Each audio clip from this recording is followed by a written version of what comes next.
teknologi jaringan seluler baru kayak dari 1G sampai 5G selalu diikutin sama munculnya wabah atau pandemi besar. Masa sih? Nah, teori ini menduga kalau kasus ini bukan cuma kebetulan. Langsung aja gue jabarin satu-satu ya. Yang pertama ada 1G yang rilis di tahun 80-an, di mana jaringan radio seluler mulai dipasang di kota-kota besar. Nah, penganut konspirasi ini ngaitin sama munculnya epidemi HIV atau AIDS. Mereka ngeklaim radiasi analog pertama yang menembus jaringan biologis manusia adalah penyebab sistem imun kita jadi rentan terhadap patogen atau kuman lah gampangnya. Lanjut era 2G yang rilis di tahun 90-an nih. Justru kayak sana tuh kan.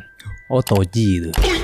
Di mana GSM dan SMS mulai muncul. Mereka ngeklaim kalau transisi sinyal digital yang gede-gedean ini menciptakan frekuensi yang tidak alami, yang dikaitin sama epidemi influenza regional. Terus lanjut ke 3G di sekitar tahun 1998, di mana internet udah sampai ke HP-HP kita ya. Jadi ketika 3G itu mulai diuji secara masif di akhir tahun 90-an, muncul flu burung secara global. Penganut konspirasi ini mengatakan infrastruktur dari 3G itu menciptakan lingkungan elektromagnetik yang memfasilitasi mutasi virus di daerah-daerah yang punya banyak menara tinggi. Ya, selanjutnya kita masuk ke era 4G di tahun 2009, di mana LTE dan streaming data kecepatan tinggi mulai masuk. Jadi pada saat 4G LTE itu mulai dipasang di kota-kota besar Amerika dan Eropa, dunia diguncang dengan munculnya H1N1 atau swine flu, atau kalau lokalnya flu babi nih. Nah, klaimnya adalah 4G itu menggunakan frekuensi yang lebih tinggi dan kepadatan menara-menara sinyal yang lebih rapat, makanya menyebabkan tingkat kelelahan seluler penduduk itu meningkat drastis. Terus lanjut ke masa sekarang, yaitu 5G yang rilis di tahun 2019, di mana teknologi millimeter wave dan ultra low latency mulai dipakai. Ini bisa dibilang puncaknya ya. Gimana enggak? Wuhan dipilih sebagai salah satu kota pertama di Cina untuk proyek pertama 5G